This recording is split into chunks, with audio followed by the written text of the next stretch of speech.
Welcome to ESVN, the Emma Sports Vigilant Network show. My name is Emma Vigilant, and you know what to do, folks. Subscribe, youtube.com/ESVN show, put on push notifications, and rate us 5 stars on Apple or Spotify, wherever you're listening to this. Say hello to my co-host, Bradley Ossoff. Hello, Bradley. Hello, everyone. Boring weekend, huh, Emma? Yeah. Honestly, this is going to be a short episode because I did not have a full chance to process all of these games because I got engaged. There we go. Very nice. Yes, I was a little busy. So you get engaged. Mm-hmm. You engage in some of these, I don't know, feminine flights of fancy as a result of it, and you don't watch tape. Yeah, exactly. You don't watch tape. I became way too connected to my female side during this period. You catch a case of the vapors, and you can't watch tape. I no longer, have the desire really to make decisions for myself, have my own bank account. I thought it was weird, Emma, when you did come in this morning wearing an apron with a freshly wafting pie. That you set on our windowsill. Well, don't you worry. That's happening for the rest of time now. No matter what it does. We're now a home ec show. My agency. Yes, we are. That I always found, not to get us too sidetracked. It is hysterical. I'll think about it. I'm really only thinking about this now. The idea of the term home economics. Yeah. That there is an ecosystem within the home that mostly women need to sort of become literate in. Well, I mean, that's at least acknowledging that it's labor. I mean, that's right, more than most people do. It's a good point. When women are doing work in the home, that is labor. It's just as valuable as Mr. Capitalist walking down Wall Street. The man in the gray flannel suit. Yeah, with his cane and his top hat. That's what men do, right? Thank you to everybody who said some nice words about my engagement. Bradley and I are now both engaged. That's right. Not to one another, but to other people. We are both. Our ball and chains are coming for us. Me quicker than yours. But yes, Bradley's getting married in a few months. Actually, next month and a half. Next month. Yeah. Wow. Yeah. Coming down the pike. Gosh, I keep forgetting it's November. We have not set a date yet, but I'm thinking summer 25. I can't do this it year before. flew, I will say. The election is going to be right up against. Yes, happy that this is happening prior. Yes, yeah. yes. For me at least, and for you after, which will be good. Right, we're bookending it. So we are sidestepping 2024 as a general cause. Yeah, exactly. We're gonna have to figure out what to do when you're away for that long on your honeymoon in the midst of NFL playoff season. I'm gonna be watching. I'm gonna try my hardest to not be watching at a crazy time. Yeah. Depending on where I'm going, in a mysterious location for my honeymoon. Yes. I mean, don't give out your will be assassination coordinates. Yeah. I mean, so Shaw writes in, Emma, let me be the first person to congratulate you on your engagement. It's very tongue in cheek. Thank you. I think you should consider having your wedding at a Giants game. Just be careful of the MetLife turf monster. Yeah, that venue might be difficult to book, but the Giants are in full tank mode. I'm thrilled about this course of action because I wouldn't say I'm thrilled. I wanted the Giants to be good this year, but if they were going to be bad, I wanted them to be really, really bad so this regime could finally get their quarterback. Couldn't even really watch that game. It would ruin my day, and I was celebrating with family, had a few drinks. Very understandable. The Jets game did ruin my day, so my evening. I mean, I would like there to be no more Jets primetime games. Thank you. I think. When are we in the window when these games can start to get flexed? Because this is getting ridiculous. Can this stop? What are we doing here? Between the Giants and the Jets getting a bunch of primetime games, the Giants that was based on past performance, and the Jets was based on Aaron Rodgers. They had so many damn primetime games, and the NFL's got to look in the mirror a little bit. Spoiler alert, guys, he's injured. Why are we doing this? Pick known switch the schedule. It's because they want the New York market. Absolutely, for sure. I mean, and that's part of it. But my sorry ass will still tune in regardless. When I shouldn't be. But. Yeah, we had so many. I mean, if the Giants were in primetime, I don't know.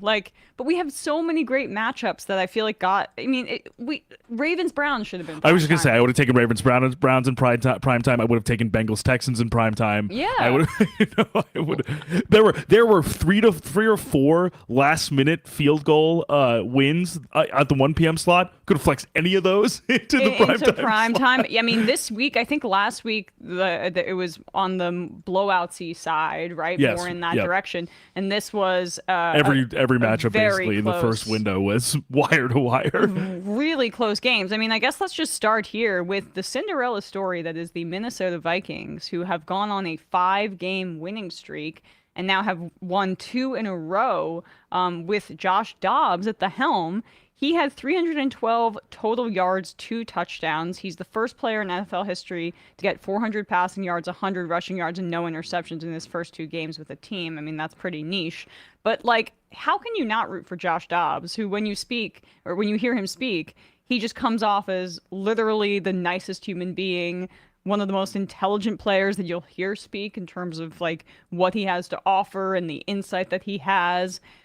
And Kevin O'Connell, he's honestly, I mean, look, Brian Dable won Coach of the Year last year. Kevin O'Connell was up there in like the odds, and Dayball ended up inching. I think probably, you know, the fact that the Vikings were more talented than the Giants, but they had similar records, like that was part of it. But they're not, I mean, that talented.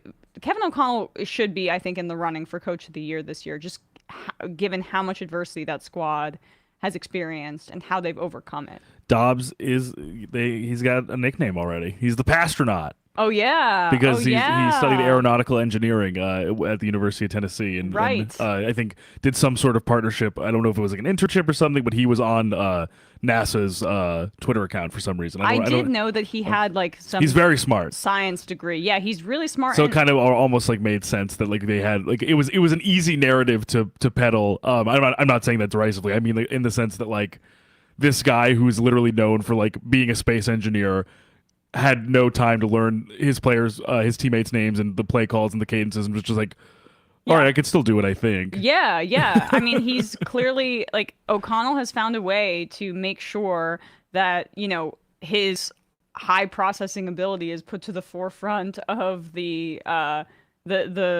Vikings game plan, and just knowing how to speak to that and work in concert with that. That just speaks to coaching and his abilities. I mean, I was a bit skeptical of the hire because it's like every single white guy that's ever once like been in a meeting room with Sean McVay seems to get a head coaching opportunity. And that was the year. It was O'Connell, Zach Taylor. Oh, yeah. Both got... Oh, no, Zach Taylor was before him. Oh, was he before? I was sort of in that wave, in the McVay tree wave. I mean, I feel like everybody that's ever... and Kyle Shanahan, too, but it seems like the defensive guys are the ones that are getting poached. But, right. But regardless, like O'Connell just really has been a great motivator for that team. So I mean, I'm rooting for the Vikings. They're my Cinderella NFC pick, and the Texans, who we'll get to in a sec, are my obviously AFC one. I'm super impressed because it'd be one thing for Dobbs to have this kind of unprecedented game last week, and there to be a little bit of a cooling off the week after. But with more familiarity and with another week of practice. With Dobbs, kind of actually assuming the starter role now after Jaron Hall, also their Vikings backup, got injured as well, and Nick Mullins also, who is injured as well. So it wasn't immediately foretold necessarily that Dobbs was going to have this spot. So for him to also come in with the other 2 contingencies outside of Kirk Cousins also injured, is impressive in its own right, and for him to be this successful when there could have been a lot of people who after. It seemed to be as if Kirk Cousins and the team, even in Justin Jefferson's absence, were kind of finding something to kind of tide over until the potential for Jefferson to return. Cousins sustains the non-contact Achilles tear, and for only a 6th-round pick, I'm pretty sure. Oh, they Josh sent Dobbs was available. A 7th-round pick, right? And got us. So a 7th-round pick. To Arizona, and then a 6th-rounder, a 7th-round pick to Arizona, or a 7th-round pick to Minnesota, a 6th-round pick to Arizona. No. Other Opposite. Way? the Vikings sent a 7th-round pick and got Vikings sent back a 7th-round Dobbs and a 6th-round pick. So even like they got like you said a pretty nothing. like a negligent pick disparity. Yes. To have a guy come in and seemingly, at least for now, keep them afloat in the NFC as opposed to just torpedoing the season. I not only give a lot of credit for O'Connell in terms of being able to maximize this team's strengths when they've been limited, because not just Jefferson notwithstanding, Christian Darrisaw, their blue chip left tackle, was injured and banged up, but I believe he played yesterday.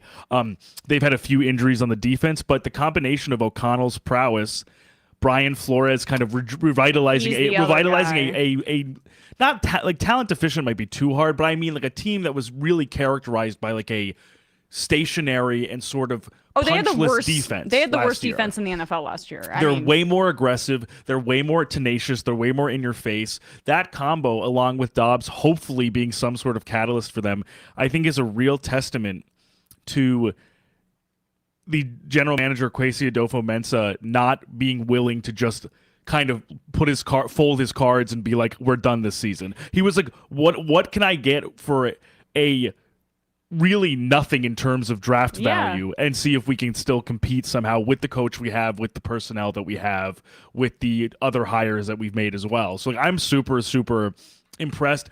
And I like to see that as opposed to, because I think there's sometimes you can sort of tell, not with players, but when organizations are basically like, we're just not going to try and continue to win. Yeah, I think that like you can go the way, I mean, I think if it becomes completely untenable, like what's happening with the Giants right now, they should not try to win for the rest of the year, especially because like this regime clearly, they like Daniel Jones, but they want their quarterback, but for someone, and they didn't draft him, right? As in the Joe Shane, Brian Dable regime. No, it was of course, you know who picked that. Yeah, that was right. So Jones was the Gettleman pick. Yes, and I think not that I forgot, but I feel like I actually thought there was just so much more substance last season with the Jones-Dable connection than there ever was with Joe Judge and Jason Garrett. But that's because I mean Jones has everything you want in terms of like being the leader guy. But this is not about the Giants. My point is just like they could have gone that way, said we'll collapse, we'll try not to win. But they,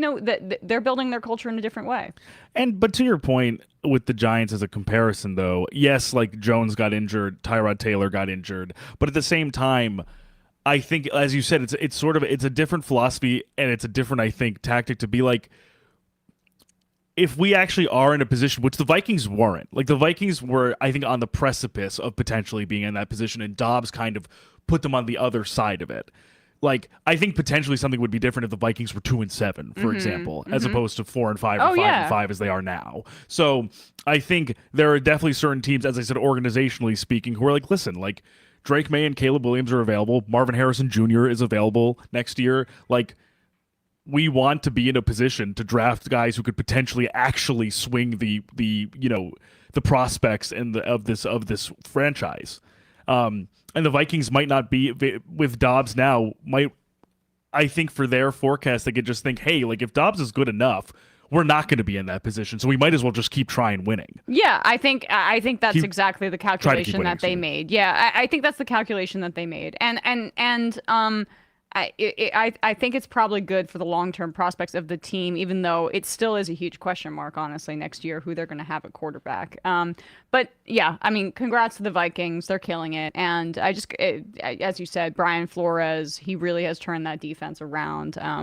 Great culture over there, gotta say. And then how much more praise can we heap on CJ Stroud without it being Coleridge Bernard Stroud IV? Totally. Great profile in The Athletic about his father, who went to prison for a very long time, is still in prison when CJ was 13 years old, and how his father was really influential on his football career, and how he took an interest in his throwing ability at a young age, and what that relationship looks like, forgiveness, all of that stuff. I mean, I could not be a bigger fan of CJ Stroud. I have made this abundantly clear. I was a fan of him in college. I'm a fan of him now. And I keep seeing stuff like, how did people scout CJ Stroud? Well, I don't effing know. But like, why didn't we see this from CJ in college? Some of his athleticism and stuff like that. I don't know what you guys were watching. I mean, CJ always looked very, very poised, and his throwing always was borderline perfect in terms of mechanics and the way it looked coming out of his hand. I think you can maybe say Ryan Day was more risk averse and wanted to run the Ohio State offense from the run game first, but I still think that Stroud was clearly very talented in that offense, and looked better than Justin Fields did before him. That's clear to me. Well, for sure, and I think the one complaint, not even complaint, I think the one sort of critique is that I'm sure some Ohio State fans can attest to this, but also some of the kind of scouting report on Stroud being like, oh, can he consistently operate out of structure? Can he scramble consistently? But then I think the two counter arguments to that is, one, there's a difference between not being asked to do something in an offensive scheme and not being able to do it, first and foremost. Also, the out of structure stuff is the easier stuff. Like the harder stuff is the mechanics. He's amazing at. Is the mechanics such a dumb argument. The mechanics, the processing speed, the footwork, which he has already. Yeah. And then the second counter argument is in the biggest game of his life, which they lost by 1 point to the eventual national champions in the University of Georgia, who had a great defense. 8 or 9 NFL players were on that roster. Yeah. Jordan Davis, Nakobe Dean, Jalen Carter, all on that roster. Nolan Smith, like all these guys. Even guys that aren't even being haven't been drafted yet, like Brock Bowers. Brock Bowers was on the offense. Who's going to be a top 15 pick. Yeah. The CJ Stroud literally willed Ohio State in that game to be as close as they were by his running ability, by his play stretching ability. So I think the Texans, when put in the position to draft him, because Bryce Young went number 1 overall, obviously who's to say what they would have done with number 1, given everything that we heard about Stroud going into the draft, which was, as it turns out so far, nonsense. Mm-hmm. The bet on that is to anticipate that Georgia game wasn't a fluke. And clearly, as the last 2 weeks have shown, it wasn't. Yeah. I mean, I can't believe how well the Texans are playing right now and how well CJ's playing in particular. I mean, he outplayed Joe Burrow in Joe Burrow Stadium in Cincinnati. It's one thing to beat the Buccaneers at home and kind of drive down the field and win the game like that. It's another to do that against like a literal Super Bowl contender. As you said, in their backyard. Great defensive head coach who has confounded Patrick Mahomes in the past and Josh Allen in the past. Right. Like, I mean, Lou Anarumo makes things really difficult on the quarterback. Some of the stuff I'm reading here, Stroud's on pace to become the first rookie quarterback in the NFL, or rookie QB to lead the NFL in passing yards since Davey O'Brien in 1939. Ah, I see. Only Herbert and Luck threw for more yards in their first 9 starts. This is from an ESPN article on that.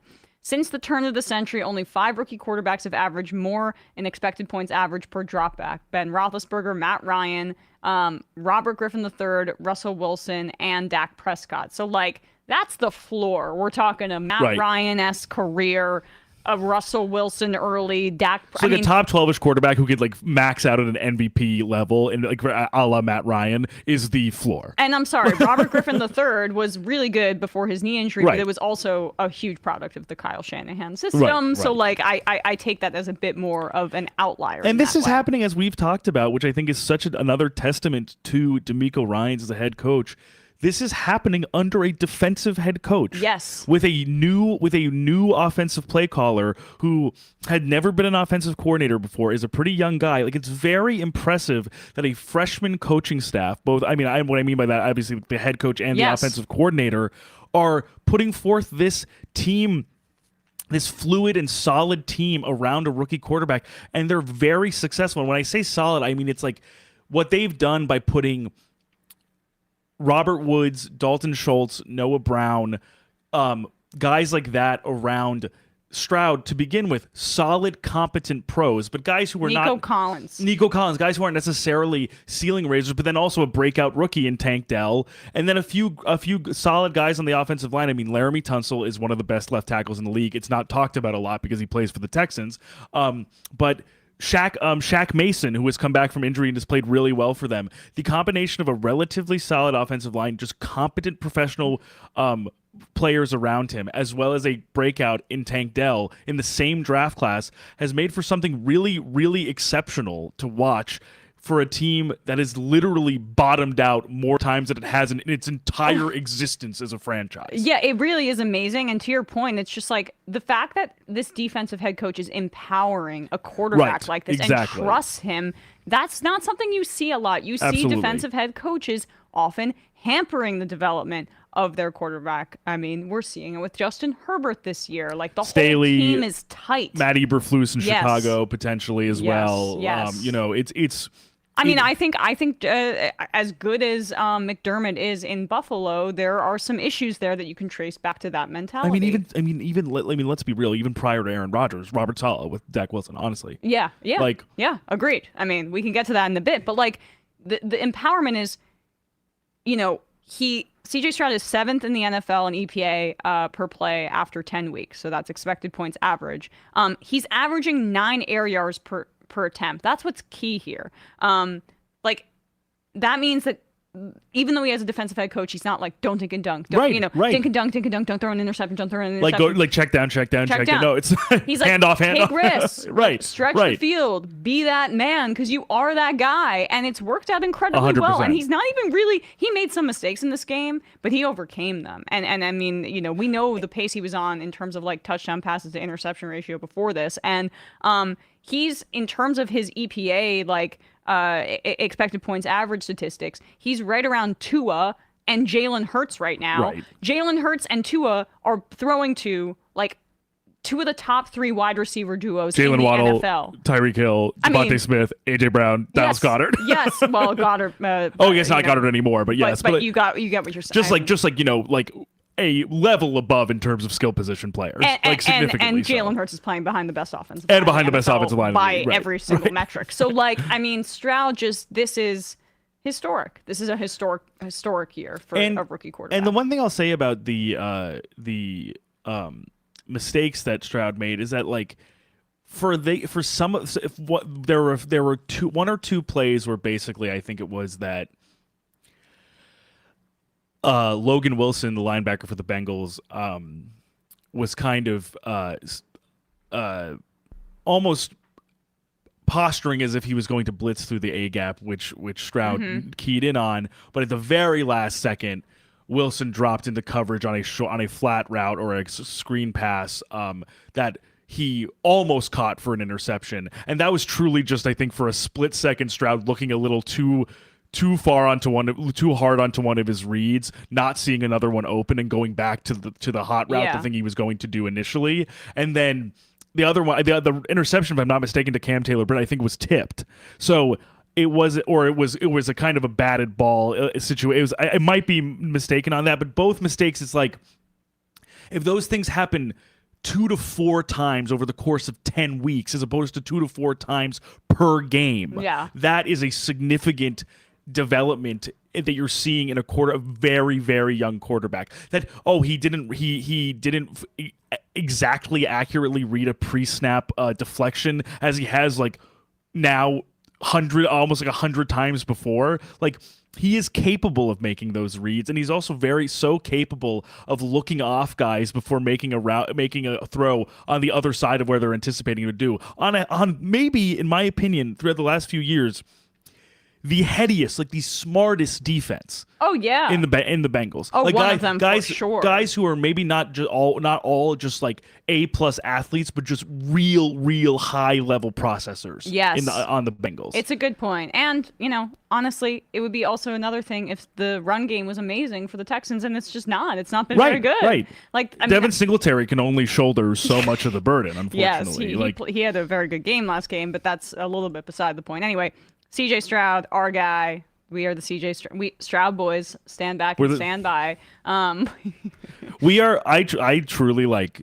I have not felt this way about a young quarterback since Lamar. But also it's like obviously unfortunate to say, but since like the other Texans quarterback. Oh, Deshaun. I mean, yeah. like obviously he came in and took the lead by storm too. Right, things changed coming off his injury. Right, like things changed. Obviously, have changed significantly. But I mean, like when I was watching watching the Texans in like 2019, 2018, I was like, this guy's amazing. I'll like, never forget watching that Seahawks game when he went up in Seattle and like it was I don't know some insane yardage total that because it felt similar. It feels similar, only slightly, not just because obviously it's the same team, but like that he was very clearly elevating his personnel. Yep. That it wasn't like, oh, like he is a young quarterback in this amazing situation. Like the Texans had one of the worst offensive lines in the league in 2018, 2019 when Watson started out. And he was still putting up really impressive numbers and willing them to win in a lot of different ways as well. And I think the team Stroud is with now is slightly better, but I think it's a similar thing that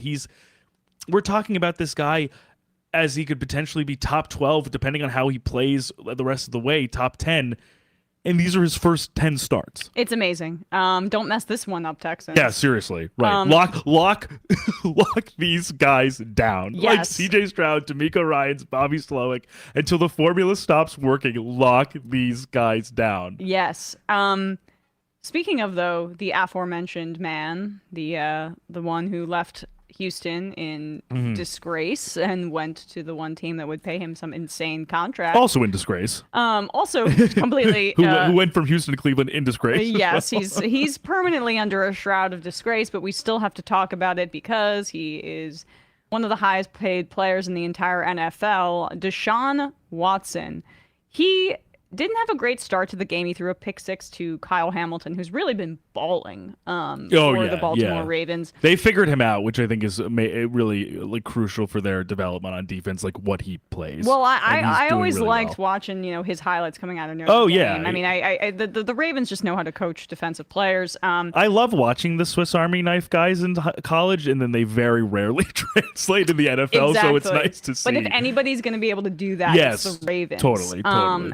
And so, and Baltimore looked good to start the game. Odell had an old school slant to the house, which made me so happy. Those were that was his bread and butter with the Giants. But Deshaun Watson and the Browns, I mean, they came back. He was 14 for 14 in the second half, 134 yards, and he won that game. And truly just like the offensive line truly just opening a path for him towards the end of the game for him to just basically stroll into the end zone on a rushing touchdown as well. This was by and far, like very easily his best game in a Browns uniform. And you can see how he had that clutch gene for a really long time when he played with the Texans.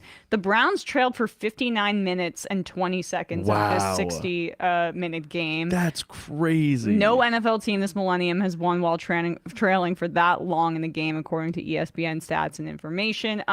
To borrow your term, David Njoku has been a great safety valve for Deshaun Watson. And which is a similar thing with Njoku is like in the vein of like Kyle Hamilton is like I like love a guy like that who's just like so athletic, so strong. Yeah. But he hasn't been like I wouldn't say he hasn't fully even in the few years first round pick. Even in the few years he's been in the league, he hasn't fully translated that into like real results like in the end zone. But in the way that they're kind of using him, where they're spreading him out wide a little bit and getting him into space, Watson is finding him, and then Njoku after the catch, he's incredibly hard to bring down. Yeah, like the Ravens needed 2 to 3 guys to get him on the ground when he started running. It's awesome to see that they're kind of finding a role for him more than he had even with Baker Mayfield. Honestly, I mean it's awesome to see that he's doing okay after those burns, and also I root for him forever because you know where he's from. North Jersey. No way. He's I don't from think Cedar Grove. Oh my God. Yeah. My guy. I mean, he went to Cedar Grove High School. So what that's why I always root for him. Was he in a fire? Is that what? Yeah, he had a fire in his backyard and it got doing some grilling accident. It burned his face. God. I mean, and he played like very soon after that. He's a tough SOB. Yeah, he's easy to root for, even in spite of even regardless of any personal thing. But it's great to see him playing well, especially after all that. So yeah. Anyway, I mean, I always have a little like kind of soft spot in my heart for players from New Jersey, like for example, Rashawn Gary, who I always root for, who went to Paramus Catholic. But anyway, the Browns also were down Jedrick Wills, who didn't play in this game, and DeJuan Jones. So like their 2 tackles, their 2 starters were not in the game. Jones has had a good year so far too as a rookie on Yeah. on the right side for them, which has been The Browns, like, I just, what's crazy, the Baltimore Ravens have, going into this game, it was like, who has the best defense in the NFL, the Ravens or the Browns? And in terms of like efficiency on defense, most of the metrics said the Baltimore Ravens, and they did look really good. But I mean, Lamar made his own mistakes too, and it seems like the Ravens really do have this habit of beating themselves. Yes. But you've got to give Cleveland their credit here, and maybe this gives Deshaun Watson some confidence because it wasn't looking that good like just a few weeks ago. I think crucially for the Browns, what is a great advantage for them is that even if their two guys on the outside were injured, they potentially cumulatively have what I think is maybe the best interior trio in the league in Ethan Pochich at center, Joel Bitonio and Joel Bitonio and Wyatt Teller at guard. So at the very least, what they could do a lot of the time was open a lot of space in the middle and forestall some of the recently very active Ravens pass rush to give Watson and to give some of the run game with Jerome Ford more time. Yep. So that's, I think, a testament to a big foundational piece of the Browns' success, which is both sides of their lines. Because, Yeah. I mean, Myles Garrett is basically playing at a Defensive Player of the Year style clip. I mean, I think he should be the favorite at this point. Oh my- I know that everyone loves TJ Watt, but I'm sorry, Myles Garrett does more. Watt I think has been. I think some people have almost been tracking, Watt's sack production. Yep. Because he's almost like huge credit to TJ Watt. He is like sort of in league with his brother at this point in terms of his career, which is crazy. He's the stat guy. I mean, Michael Strahan was also like that, but Michael Strahan was not the best defensive end in the NFL. But I would even though he has that record. But to your point there, I think the difference with Garrett is that I just think Garrett on a per snap level affects any snap. Yep. That's why stats lie. Right. I mean, I love Strahan, but Strahan's not. He's down to down. It wasn't the same exact. It wasn't thing. the same as some of his like contemporaries. Right. Totally. And so like exactly. What Myles Garrett is just like does everything. Is that dude? I would pick him for Defensive Player of the Year at this point, even though I thought Micah Parsons would be a shoo-in. He's kind of leveled off a little bit because the team, I don't know, the Cowboys need to figure out a way to have him not have to do so much, but that's a bit of an aside. Yeah, you always wince a little bit when you see Parsons dropping back into coverage because I'm like, wait, he doesn't do that.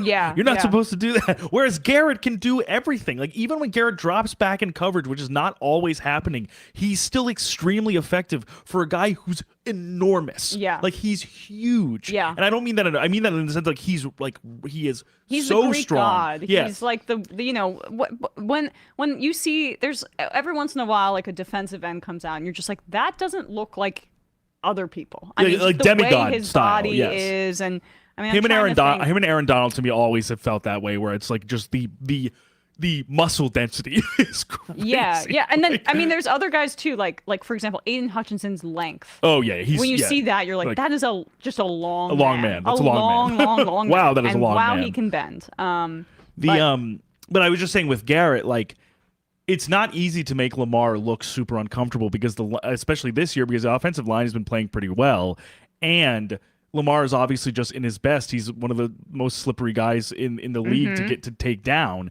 and he was making Lamar uncomfortable all game. Lamar, even if he wasn't getting sacked, which Lamar had a few, he was just always sort of like nipping at Lamar's heels. I mean, the AFC North is just out of control. It's a talented. It's unbelievable. It feels like I think we went into the season potentially, or a few seasons ago. There was all this discussion about how damn talented the NFC West was, right? Like between the 49ers, the Cardinals at that point were a playoff team, and the Rams, were with Sean McVay, and it might have been around the time that the Rams won the Super Bowl. But this is a different level than those years. The Bengals are 5-4, and I'm like, I still think they're 5-4, last place in their division. I'm still sort of like, wait, like I still think they could go to the Super Bowl. Yeah, I think so too. I mean, I think that the Bengals absolutely can go to the Super Bowl. I picked them to win the Super Bowl at the start of the year as a wild card.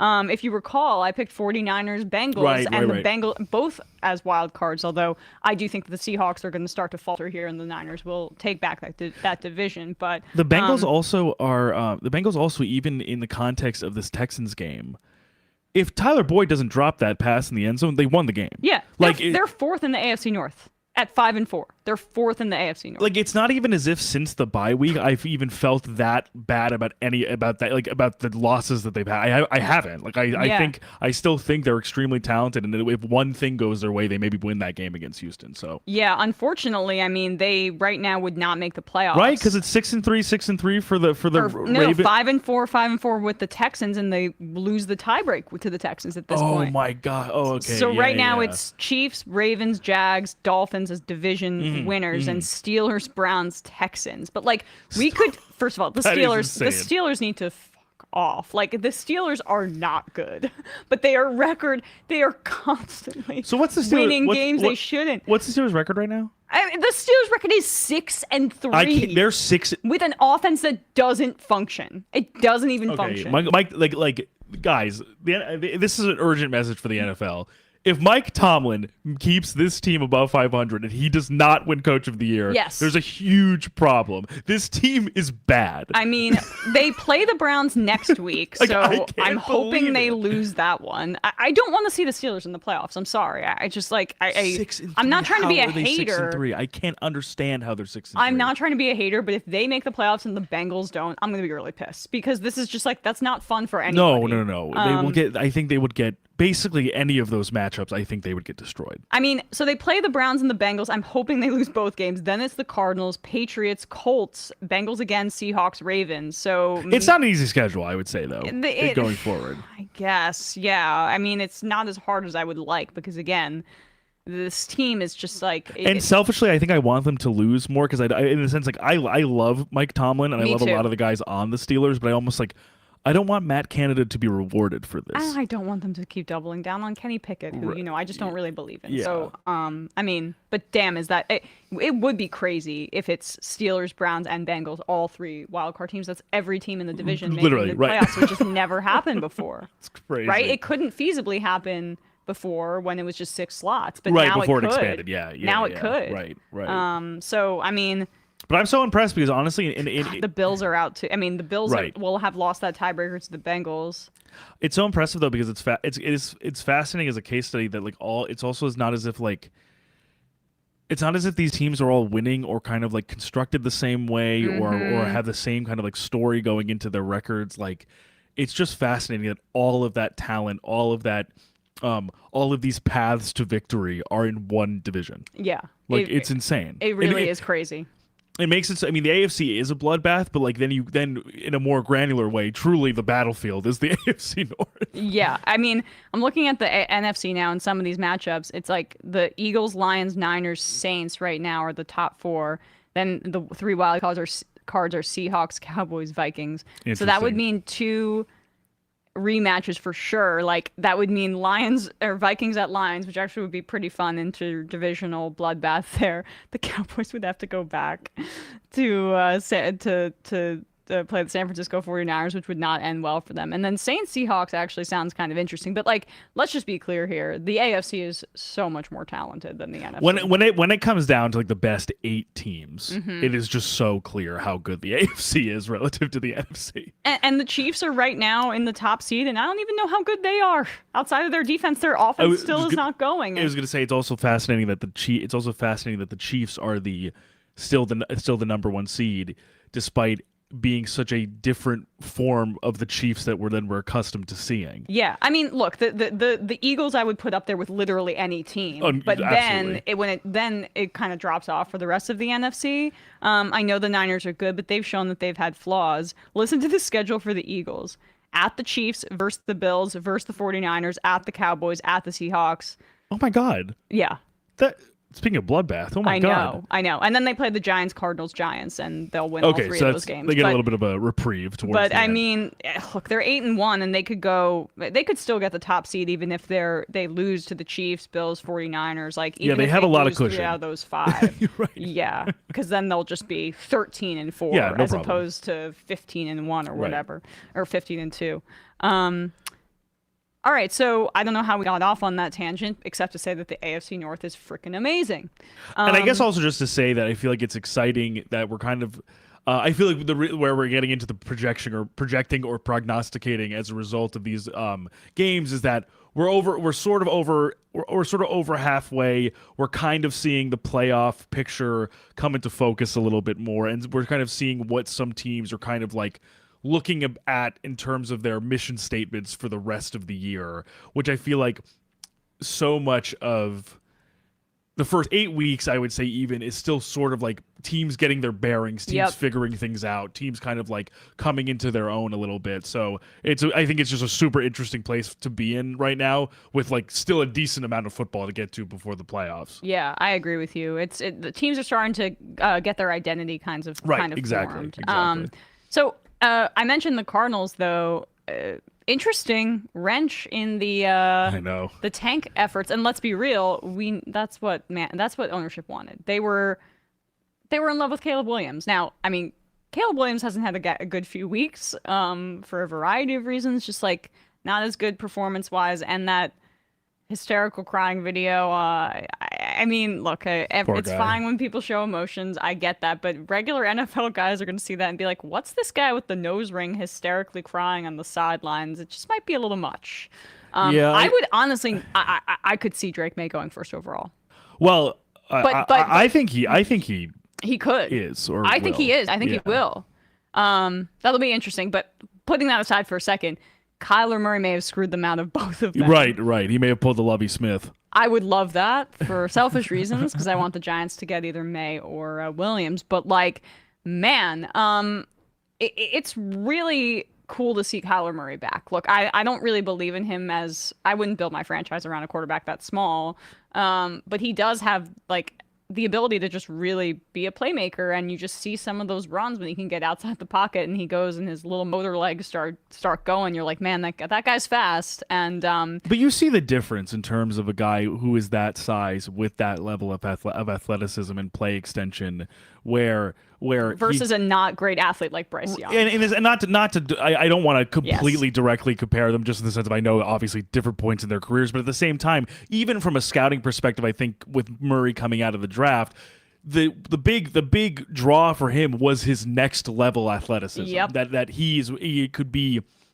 he's very hard to bring down because even though he's extremely fast, he's dense. He's also pretty strong for how athletic and how quick he is, and we saw that on display in his first game back. That they be basically willing them to win at the end of the game by just not be by the Falcons Escaping defense and just not being scrambling. able to get to him. Yeah. It was he had a similar thing. It obviously wasn't the same exact play because that play last year against the Ravens where he scored, the Raiders where he scored, where he basically covered like 80 yards of ground for like a 15-yard touchdown. This time it was obviously a little bit shorter and for a field goal, but like he went straight backwards, ultimately to come right back up. Zach Wilson special. You're right. He did the Zach Wilson special that actually Which I succeeded. point out every time to my now fiance. I'll be like, Bradley hates that. Bradley hates that whenever he goes back. There are a few, not to get too off track before I'm sure we'll talk about the Jets a little bit, but when the few times where he climbed in the pocket, I was like, oh my god, he did it. He went forward. Yeah. I was like, that's my boy. But then for Matt Amendola, he got him into Murray got them into field goal range. Matt Amendola, who I think literally was elevated from their practice squad, the Cardinals kicker, kicked the field goal for them to win the game. I thought it was Prater. I think Prater was. I believe Prater might have been injured or something. I thought it was Amendola who ultimately. Matt Amendola. Oh, I'm sorry, Amendola. Oh, excuse me, I'm so sorry. Amendola kicked it for the Texans. There we guy. go. Prater kicked it for the Cardinals. My apologies. It's Amendola was signed off the practice squad, but it was for the Texans. There we go. That's all right. This is not our day job, folks. We're just here to have fun. But like I would just say, Murray didn't look amazing. He still looked a little rusty, but his athleticism changed the game. I don't know how the Falcons lost that game, though. We're getting into Brandon Staley territory. Josh McDaniels, who, we have gotten rid of him. So, but with Arthur Smith, his skin is on the wall. Yes, we McDaniels. I don't want to say we have his scalp because that's offensive. No, we're just a game. Yeah, we have a lock of Josh. We have a lock of Josh McDaniels' short hair. Yeah. That we burn for we have his visor. To curse him. Yeah. Right. We have a token. We're still waiting on that. Some more of that stupid beard hair from Brandon Staley, and then Arthur Smith's mustache. Yes, that's our next our next trinkets. That's what we need, because I really think that this guy's an actual moron. It's Fail son idiot that got into the coaching because he could afford it, because he's the son of the FedEx heir or whoever. Yeah. I don't really like the way he communicates with the media. I find him to be off-putting. I find him to be a liar. And I also think that he's not coaching a team. I think he thinks he's doing something unorthodox by not prioritizing any good play from the quarterback position and just thinking you can have an athlete back there and not somebody that can make high-level throws. And then also just be lying about the usage of your players, and game plans are super weird. I don't like the energy that I'm getting from him. The struggle I have with the Falcons in particular is that it's a real shame for the defense to be looking, again, significantly better than they did last year after getting a new coordinator. For them to have the amount of skill that they have in their position group with Bijan Robinson, Tyler Algier, Drake London, Kyle Pitts, and for these guys to seemingly all, because there's just not high level or high ceiling quarterback play from both Desmond Ridder and Taylor Heineke, neither of those guys are the answer pretty clearly. Yep. That there's a defined ceiling for what they can do, and they've not really shown that they can actually kind of manage the game with this really souped up offense and a good offensive line, a truly skilled offensive line that does exactly what they need them to do. My God, yeah, you saying nothing about how they have a top 5 offensive line in the NFL, and especially for what they want to do in terms of just going like guys climbing to the second level, clearing pass for the run game. It's just kind of baffling to see that kind of get scuttled by the quarterback play that they have. I mean, I obviously am no stranger to that in terms of my own fandom. But the other thing there are some other head scratchers, and as you said, like the head scratching thing with Bijan Robinson being a very, very, very late scratch or very late kind of sort of temporary, absence or whatever that was because he had a headache, but they didn't put it on the injury report. And then also, speaking of Robinson, this guy who is truly maybe the best running back prospect out of the draft since Saquon Barkley, it changed slightly this past game, but he essentially gets no carries near the goal line. It's almost it's confounding. It's almost as if Arthur Smith is literally just angry at fantasy football culture and is fighting his own players to mess with fantasy football players. On Occam's razor for me. Unless he's completely galaxy brain, that's not the way to go. It almost seems personal, and I don't think Bijan has done absolutely anything to deserve it. But he seems lovely. Algier is a good change of pace back for a platoon, but you got Bijan Robinson because he's a stellar athlete. He's incredibly fast and strong, and you have that offensive line to push people aside so Bijan Robinson can get into the end zone. It doesn't make any sense. I know that no one's owed anything or whatever, but if you draft a guy in the first round like that and you're trying to be insulting to him, there's just something wrong with the culture. And I didn't even like what I saw last year in the quarterback series with the whole handling of the Mariota stuff. I thought it was weird that Mariota just left the team and was like, I'm done. I didn't think that was great teammate stuff when he was benched, even because it was super clear. It's not like he was the unquestioned starter. I mean, everybody knew that Desmond Ridder might get a shot at some point.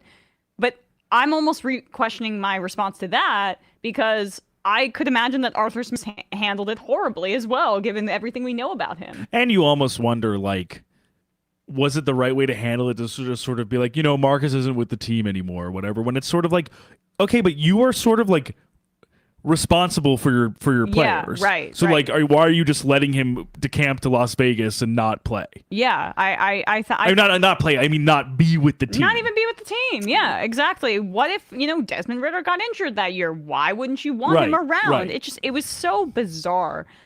So, we're on Arthur Smith watch right now. I just think if The this team is too talented to mess around like this. I think that's just what I was going to say too. Is I think if you're Arthur Blank and the GM on the Falcons, so I don't know. Terry Fontenot. Oh, Terry Fontenot. I think if you're those guys, I just wonder if you're like, is this the person who can actually, kind of really optimize who we have on offense? Like these like really, really explosive athletes, like these guys who should be kind of, for lack of a better word, dunking on NFL defenses, and they're just not doing it. Yeah. Like it just seems like a waste. Yep, To have yeah. a guy like Drake London with his catch point, with his athleticism, with a guy like Kyle Pitts who just seems to be toiling in obscurity when he's like literally coming out of college the most, like potentially Brock Bowers aside in the next draft or the next two drafts, the most athletic tight end prospect to come out in a while, and then Bijan Robinson. Like, it's crazy to me. It really is. It really is nuts. So Arthur Smith, watch your back in that way. I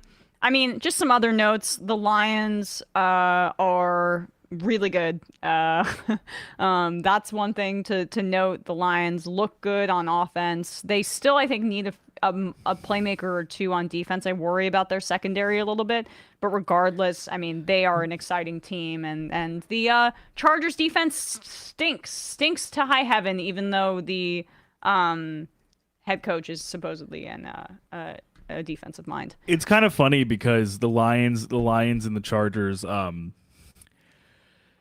It's I was hearing this on some I was hearing this and seeing it on Twitter, some NFL podcasts and stuff, like the linebacking core of both teams were like heavily exploited on offense because like Alex Anzalone and Jack Campbell were kind of just like getting kind of cross-eyed by Justin Herbert and the death by 1,000 crossing routes strategy with Keenan Allen, and then on the other end of it, like Kenneth Murray and the Chargers linebackers were just getting like diced up and very confused by all of the misdirection and different types of table setting and weird sprinkles that Ben Johnson likes to put into his offensive line formations and run RPO stuff. Like it was a very it was an awesome game to watch purely from just like a point scoring perspective that I feel like we hadn't had a whole lot of yet, just like real shootouts. And I think one of the great stats from it was that there were eight plays where both teams went for it on fourth down, and 7 of 8 were successful. Wow. So there was a lot of like risk taking, a lot of ballsiness. Yeah, and I think as you to that exact point, I'm sure both teams were like, it'd probably be better if we just kept the ball instead of punted. Yeah. I mean, and Keenan Allen had a monster game, but then went down with an injury. And it's like, who else is Justin Herbert going to go to? It's just incredible to me how horrible I feel like the offensive personnel for the Chargers is not good outside of Keenan Allen and Austin Eckler. That's basically it. But I really don't like their receiving room. I've told you over and over again, I can't stand how they won't draft someone to stretch the field. They're all possession receivers. When you have one of the guys with the strongest arms in the NFL, it makes me want to vomit. Emma, it is, and you know this because we feel the same way, but it is agonizing for someone like, I've believed in the Chargers for so long. Yeah. Since Phillip Rivers. I've done my best to believe in them. I loved Phillip Rivers. I love Justin Herbert.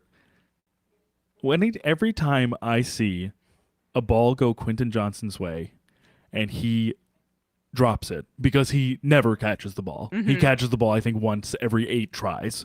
Oh, who called this? And then we go to Baltimore and we see Zay Flowers. We go to Minnesota and we see Jordan Addison. We go to Houston and we see Tank Dell.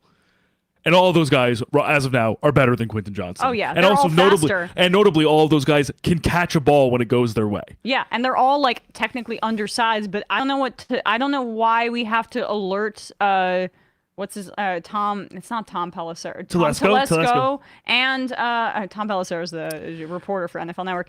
Like Tom Telesco and freaking Dean Spanos and freaking Staley. That Fast wide receivers are like all the rage in the NFL, and all of the best teams have fast wide receivers. All of them. All of them.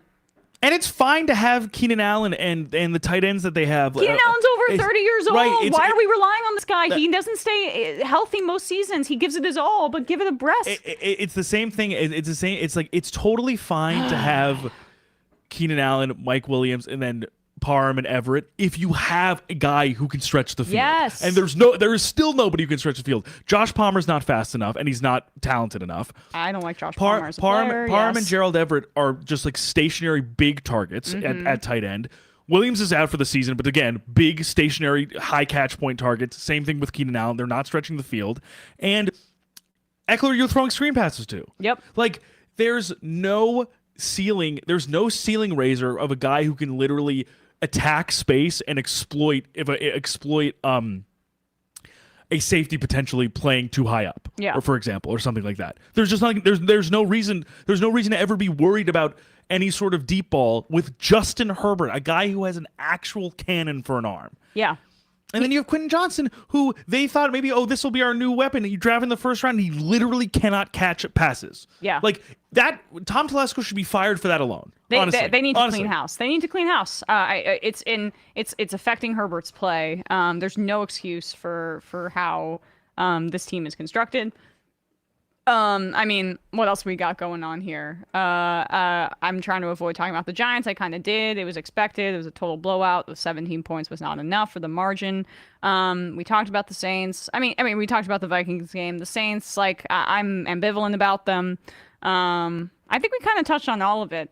Quickly, Bradley, before we get to this Oilers story, what were your thoughts on the Jets game last night? This is an unserious football franchise that is undisciplined, uncoordinated, and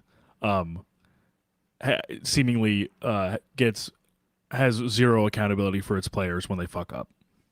Yeah. Who are you thinking about? CJ Uzomah committed 2 consecutive holding penalties to not only stifle a drive, but also negate a touchdown. Yeah. I mean... It is literally, for a professional football team to be this... To lose not only yardage by penalties, but points every single drive. And if they're not losing points or losing yardage on that, their quarterback, who actually was not really the problem all game until he threw a back-breaking interception, as is his wont to do.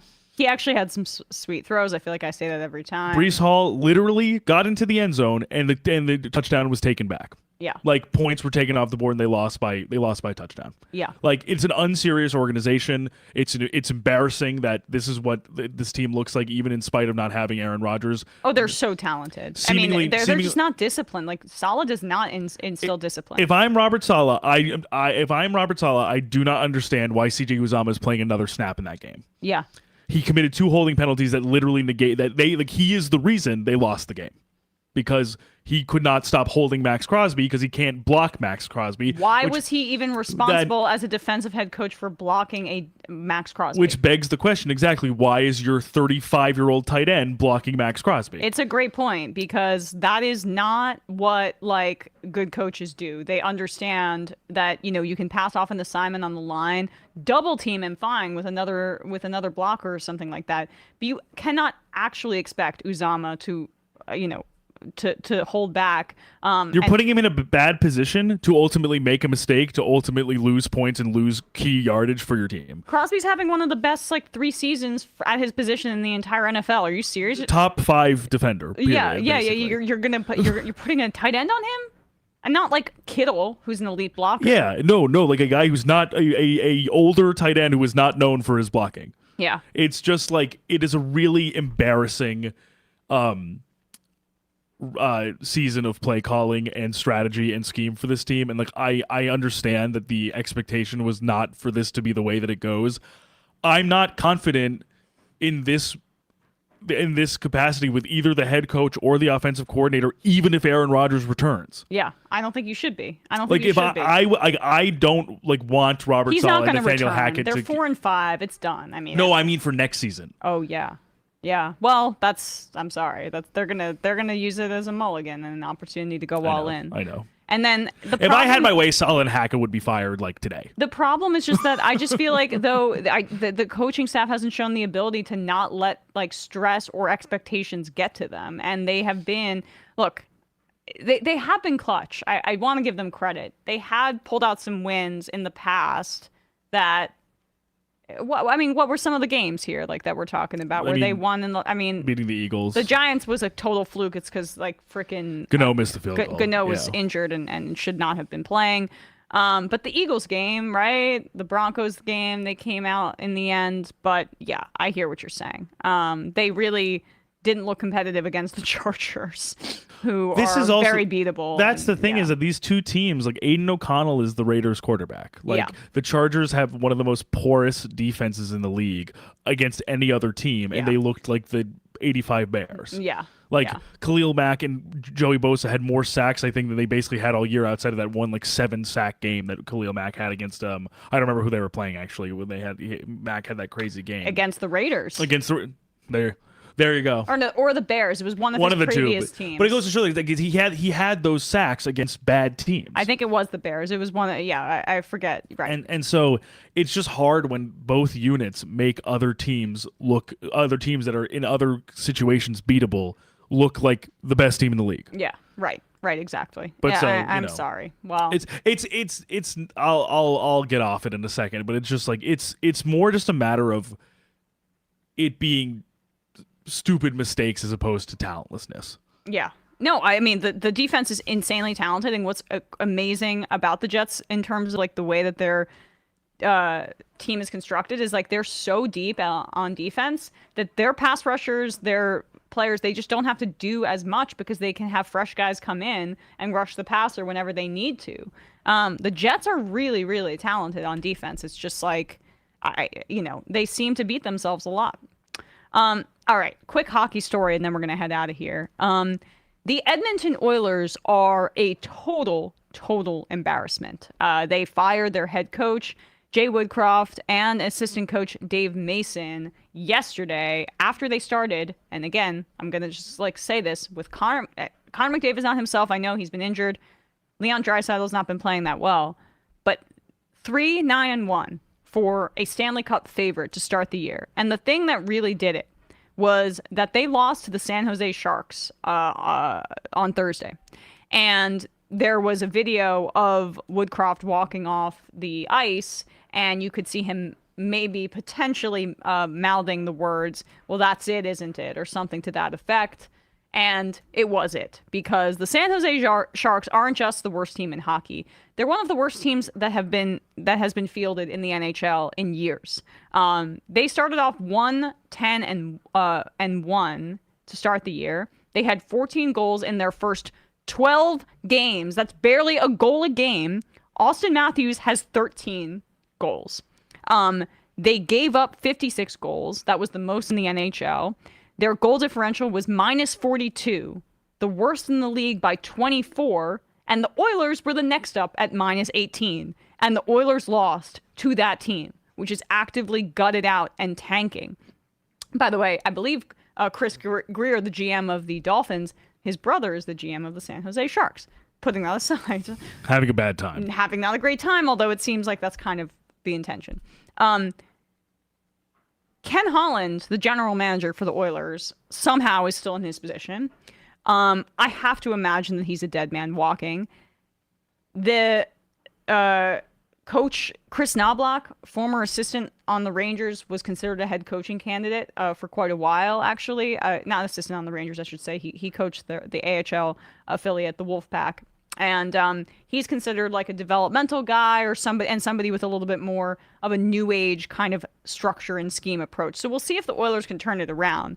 But this is not what you want to see when you're a team that has Leon Draisaitl and Connor McDavid coming up in contract talks. Like basically the two best offensive players in the league. Well, I mean, two of the top best 10. Goal scorers. Two of the top 10 offensive players in the league. Absolutely. I think by any metric, and McDavid's the best player in the league.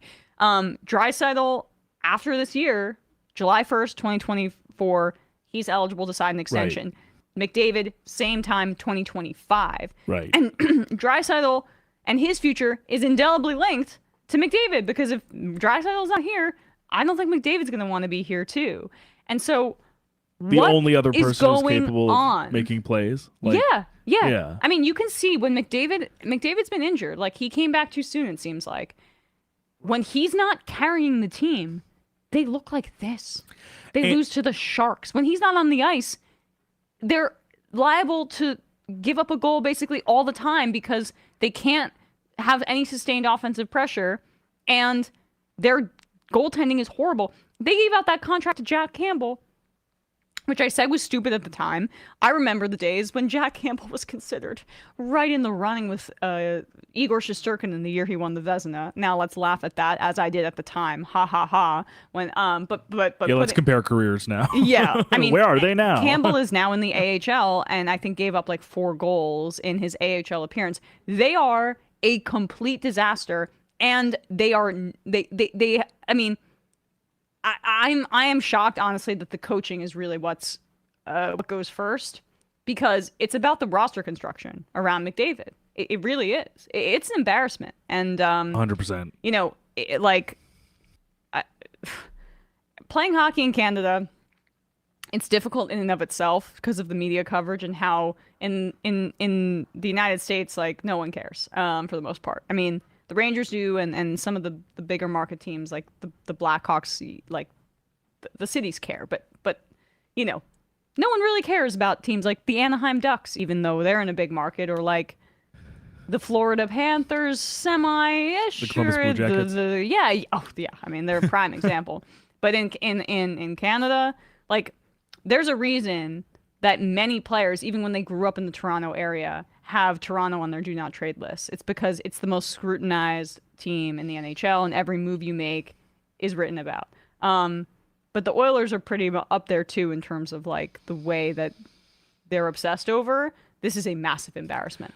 Yeah, and it's like, to me, it's almost analogous to like the Angels in baseball. That's a good like point. You have Mike Trout and Shohei Ohtani, two of the most generational talents at their sport, and the team just continuously flails despite their historic performances because the roster is not fit to complement them in any way. Mm-hmm. I mean, I don't even know who the best goalie Connor McDavid has played with. Mike Smith? Maybe. And he was like 48. He was right. He's like Mike Smith. Like 72. Mike Smith, I think, was almost like standing on his head in some of those games. Yeah. And like you said, he's 43 now. Like, he might have been the best. Like, Campbell was extremely disappointing to the point of he's obviously, you said, to get a demotion. And Stuart Skinner has never put anything close to like a consistent season of good goaltending together. He's either like he's so inconsistent, so unreliable. Like, I think, and to say nothing of, you know, it's a pretty porous defense also. So it's not as if Skinner was getting a whole lot of help when the other teams were developing chances against him. I mean, it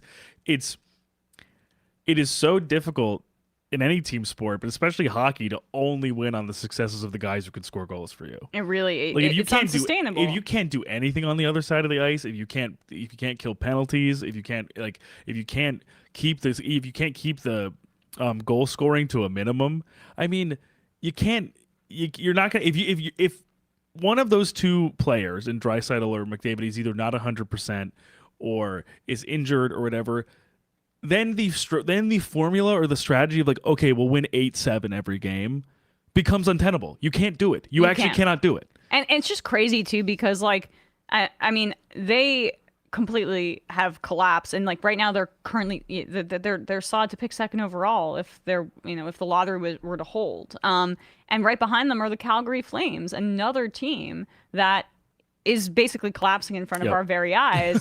Jonathan Huberdeau, who they gave a massive extension to, who they got in the trade for Tkachuk, which, you know, people thought that the Flames came out better in that trade than they should have. One Stanley Cup final later. It is not looking great given how Tkachuk performed last year. That Tkachuk is basically NHL Jimmy Butler. Yeah, right. And the Calgary Flames are where they are now. Yeah, I mean, it's a bit of a disaster. Like, I understand that, you know, the Leafs are doing what they do. They're having a great, you know, a very good regular season at this point. Pretty good regular season, I should say. And you know, Austin Matthews is playing out of his mind. But for Canadian hockey overall, it's just like not in the best spot. So Haven't won a cup in. I don't think decades. I was gonna say I don't know. I don't think they've won a cup in the 2000s. Yeah, decades. Canadian hockey I'm not team. exactly sure. So anyway, Which feels wrong, but it does. such is life. We're gonna read some IMs and get out of here. Tom Lofink, happy Monday. Commiserations about the Giants, Emma. It's okay. I want them to lose. If it's any consolation, the men's rugby World Cup saw in no particular order. France beat Nambia 96-0. Wow. New Zealand beat Italy 96-17. New Zealand beat Nambia 71-3. England beat Chile 71-0, and Argentina beat Chile 59-5. Quiz: can Bradley remember of the name of the rugby team that I support?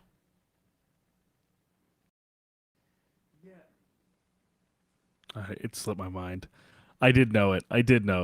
All right, Tom, next time. Because, we're deciding, I think we're going to take Zeke Gonzalez's suggestion, and we're going to do, for the loser of our locks thing, a kind of like hot wings. Is it sharks? It might be sharks. Something like that. Okay. It's like an animal. But we think we're going to do like a hot, like wearing you'll wear a Pats jersey. I would have to wear a Cowboys jersey, which makes me want to throw up just thinking about it. Okay. Pats would be the one that hurts most for you, right? Yes. And then like having some sort of, trivia style thing where when you get questions wrong, you have to eat like a hotter and hotter pepper. I don't know how we'd procure these peppers or these like this, we'll figure it out though. But that's kind of what we're zeroing in on. I'm really hoping my luck continues after this week. Yeah, Bradley went 3-0. I went 1-2. Well. 2-0-1. Sorry, he pushed. Bradley's had 3 pushes this year. I'm the pusher man. Yep. You're a pusher, Katie. Kowalski from Nebraska. By the way, weird move for the Mean Girls musical to have no music in the trailer. I don't understand that at all. What is that about? You know what a lot of people don't like musicals, that's true. But you know what people who don't like musicals also really don't like? Being tricked into seeing a musical. Right. It's like, well, don't you want to just advertise that it's a musical with songs that people who like the musical might know? Because and be like, otherwise it looks like a remake. I mean, it kind of is, but it looks like a remake that's not interesting to anybody. But right, it's like, why would we need another remake of a classic movie that has no sequel capabilities, or like need any sort of like retreading in any way? Yeah. If it's not the musical. My girl Tina, I hope she's getting the paycheck. That's all I can say. I'm certain she is. I mean, I think her husband did the music for that movie too, right? Yeah. He's done. I think he's done it for all of her. I mean, he did it for basically. 30 Rock, and there's some incredible parody songs on. Oh 30 yeah, Rock. yeah, definitely. I love Muffin Top. Muffin Top is the best. And I also love Werewolf Bar Mitzvah, spooky, scary, boys becoming men, men becoming wolves. That's another one. God, 30 Rock is so good. Pack Watch, call me crazy if you want, but I think yesterday was Jordan Love's best game of his career. Yes, the Packers lost to a bad team, but he was throwing some bombs to some rookies and had the comeback touchdown in him, but it bounced off the fingers of his receiver. Yeah, I mean, I didn't watch that game that closely. Again, I was kind of busy this weekend, but I will check that out because I just think it's like a little annoying that Jordan Love can't put it together until like the very end. He's just not been consistent whatsoever. He does show flashes in the fourth quarter, but he's got to not have to bring them down all the time to play loose like that. J-Man J's, my Oilers are a disaster. I'm rooting for Vancouver now, which is funny because my dad, who passed in August, hated Vancouver. Oh, I'm sorry. Anyway, them, and I'm rooting for his team, Ottawa, to make a run. I want the Canadian team to win. Anyway, left his best. I got you, J-Man Jays. Kowalski from Nebraska. I've always felt like Nebraska needs a professional hockey team. If our grave-dodging billionaire Buffett would go ahead and buy that team from Arizona, I feel like everyone would be happy. The Omaha Coyotes would have a nice ring to it. I agree, Kowalski. I agree. They just make these decisions based on markets. But, like, Nebraska, if I'm not mistaken, like, their college hockey is not bad. They've had some NHLers come out of there. So there could be some appetite for it. Tater Tot. Bradley, why couldn't the Jets have gotten Dobbs? I mean, you don't think I've asked that question? How could the Cardinals not have gotten more than just a pick swap in the back? Like, I mean, he's a quarterback. He's not, a wide receiver at the edge of your roster. It's weird. Matt, I guess, says, what do you think the chances are of the entire AFC North gets into the playoffs? I feel like the whole division, especially Cleveland, are so slept on. I think we touched on that. And the final IM of the day, Andrew K. Sopranos updates, Emma. It just happened. I've started season 6, but, you know, the thing happened. Oh, okay. Yeah. Uh-huh. To my girl. She's dead. Changes the way you see Silvio, huh? I guess. I think it really. Well, because at first he's just like, oh, he's funny, like comic relief. No, but like I always knew he was a soldier, and he owned the strip club too. Obviously. Yeah. I don't have like too much of an affinity for Silvio. I think Van Zandt plays him well, but like I'm disgusted by Christopher. Yeah. I'm disgusted by Christopher. I don't even know what to say at this point. Yeah. I mean, I'm sorry, dude. Like, you know, he chose his fake family over the one woman that loved him unconditionally. And he also smacks her around again before she dies. It's God, I loved her. I loved her so deeply. Stay tuned. Yeah. What do you mean? Is Christopher gonna get his comeuppance? I still love Christopher. That's the problem. I don't know what I'd call it, but all right. Keep me posted. He's gonna get back on drugs or something like that. Okay, great. Majority Report wardrobe coordinator. Oh my God, spoilers. Okay, well, The Sopranos update. You know, I feel like I knew something bad. It can't be spoiled. It came out 20 years ago. Yeah, it really did. What, we're spoiling the Bible now too? Yeah, no, exactly. No. All right, guys. Appreciate you all. We will see you on Thursday for our locks. Bye-bye. Bye.